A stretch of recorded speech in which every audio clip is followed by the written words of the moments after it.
TV에서 스포츠 국제대회 중계를 보면 북한 선수 혹은 북한 대표팀이 나오는 경우가 있습니다. 북한 선수들이 나오면 아무래도 다른 나라보다는 유심히 경기를 보게 되는데요. 그런데 북한 선수가 경기에서 졌을 때 사람들이 하는 말이 있습니다. 저 선수들은 이제 아오지 탄광으로 끌려가거나 혹은 총살을 당하지 않겠냐는 추측이죠. 경기에서 지고 울고 있는 북한 선수들을 보면 진짜 존나 불쌍, 정말 벌을 받는 건가 싶어서 걱정이 되는데요. 진짜 국제 경기에서 패배하게 되면 공화국 위상이 떨어졌네 어쩌네 하면서 지리는 형벌을 받을 것 같기도 한데, 정말로 북한의 운동선수들은 목숨 내놓고 국제대회에 참가하는 걸까요? 북한 선수들이 패배하면 큰 벌을 받는다는 이야기는 사실 우리나라뿐 아니라 일부 외신에서도 보도된 적이 있습니다. 북한이 베일에 쌓인 나라다 보니 외국인들도 패배한 북한 선수에게 큰 불이익이 있을 것 같다는 비슷한 추측을 하는 거죠. 결론부터 말하면 국내외의 북한 전문가들은 이런 소문이 전혀 사실이 아니라고 보고 있습니다. 1966년 영국 월드컵에서 북한과 포르투갈의 경기 후에도 이런 소문이 돌았었는데요. 당시 북한은 포르투갈을 상대로 3골을 먼저 넣으면서 3대 0으로 앞서고 있었는데, 갑자기 나타난 포르투갈의 에우제비오라는 선수가 순식간에 4골을 넣으면서 경기를 찢어버립니다. 충격적인 북한의 역전패를 두고 전 세계 사람들은 북한 선수들이 이제 아오지 탄광행 확정이라면서 걱정했는데요. 하지만 시간이 흐른 후에 한 영국인이 만든 북한 관련 다큐멘터리에서 당시 선수들이 멀쩡히 잘 살아있는 장면이 확인되면서 사람들은 걱정을 한시름 덜게 됐죠.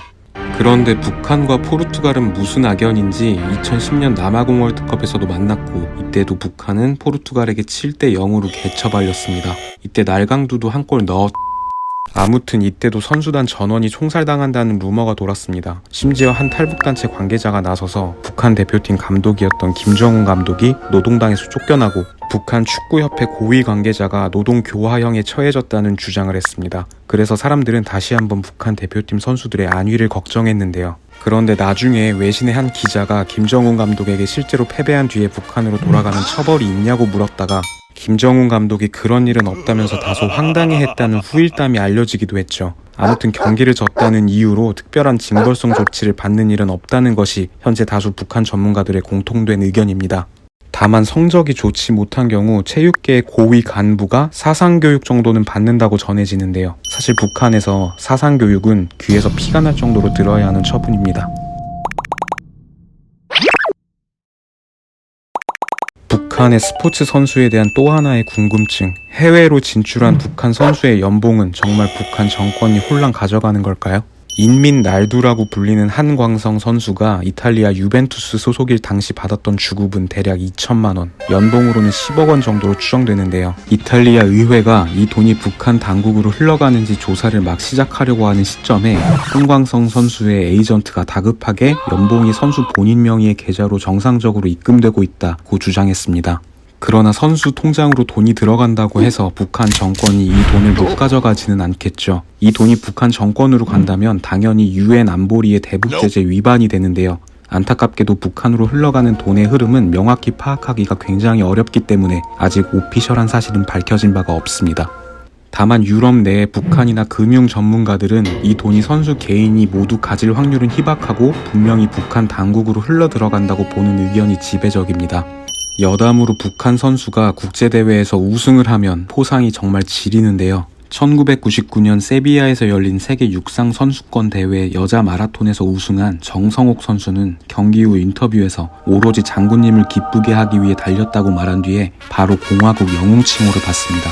북한에서 공화국 영웅이 되면 그냥 죽을 때까지 인생이 한 방에 피는 건데요. 우선 금별 메달과 함께 국기 훈장 1급과 영웅 증서가 수여됩니다. 이 훈장과 영웅 증서는 북한 사회 어디에서나 상위 0.1%, 말 그대로 최고위층 대우를 받을 수 있는 증명서인데요.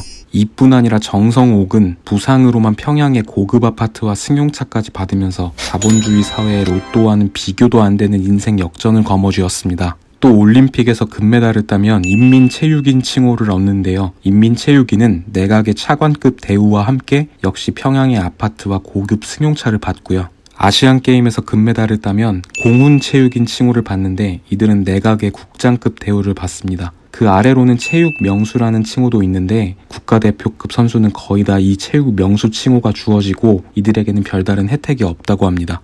마지막으로 아시는 것처럼 북한은 스포츠 국제 공식 용어들을 쓰지 않고 자체적으로 용어들을 만들어서 쓰고 있는데요. 그중 재미있는 것만 추려서 몇 개 알려드리면 축구에서 패스는 연락, 롱패스는 긴 연락이라고 부르고요. 한광성이나 정대세 선수처럼 이름이 알려진 스타 플레이어는 기둥 선수라고 부릅니다. 야구에서 투수는 넣는 사람, 포수는 받는 사람이고요. 스트라이크는 정확한 공, 볼은 당연히 부정확한 공이고 타자는 치기수, 주자는 진격수, 교양 만두였습니다.